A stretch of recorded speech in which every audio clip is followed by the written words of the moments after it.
difficult out in the countryside, isn't it? Hi, Martin Empson. I'm the treasurer of the Campaign Against Climate Change's trade union group, and I'm really pleased to see, coming from the city of Salford as I do, that finally we have a protest in Salford that doesn't involve us travelling all halfway around the country to join a demonstration. It's brilliant that so many people have come here. Earlier on, somebody talked about this being the front line, and it is in a sense the front line of a battle against an appalling industry, against a bunch of moving microphones, a bunch of...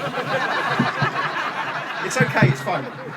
It's a battle against an appalling industry, but it's a front line that extends a very long distance. It's a front line that starts in the tar sands of Alberta and the Idle No More protesters of the indigenous population. They're protesting against the destruction of their environment, their livelihoods, their families, their towns and their villages. It's a front line that goes down into North America with the pipelines that Obama has given the go-ahead, with tens of thousands of people taking to the streets, lying down in front of the bulldozers. We've heard how it's a front line that goes across to Romania. And remember, when they tell people from Romania they can't come here, many of them are fleeing because their lives are being destroyed by what's going on in their country. And it's a front line that goes through Balcombe, through Salford, and it's a front line that's going to go to hundreds and hundreds of communities up and down Britain unless we stop them, unless we stop the government that's imposing this upon us, unless we make a stand. And that's why it's so important that people are here today and that we carry on supporting the campers and the protesters,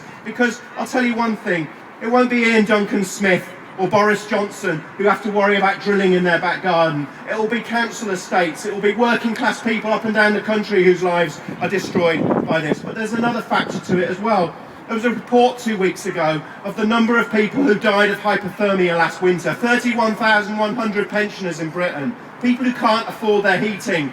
The profiteering companies that are going to drill here and in our backyards, they're going to be making even more money by putting up their bills. This isn't going to make their lives better. So when we talk about an alternative to fracking, we're talking about making lives better for ordinary people. I want to give the unemployed youngsters of Salford training so they can go around and insulate pensioners' homes so they don't freeze to death in winter. I want to give the unemployed people of Manchester jobs in public transport so that cars don't cause pollution in our streets, knock over our children on the way to school, and cause congestion. I want to create jobs out on the sea, off Blackpool, in renewable energies.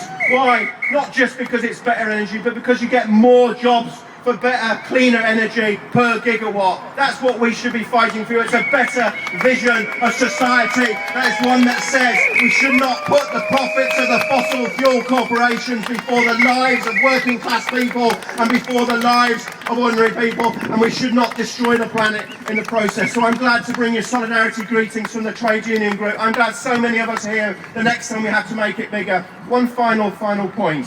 Earlier we had a speaker from the Bakers Union. What the comrade from the Bakers Union didn't tell us is that a few months back over in Wigan, the Bakers Union fought and won a brilliant victory against 0 hours contracts over at the Hovis plant. How did they do it?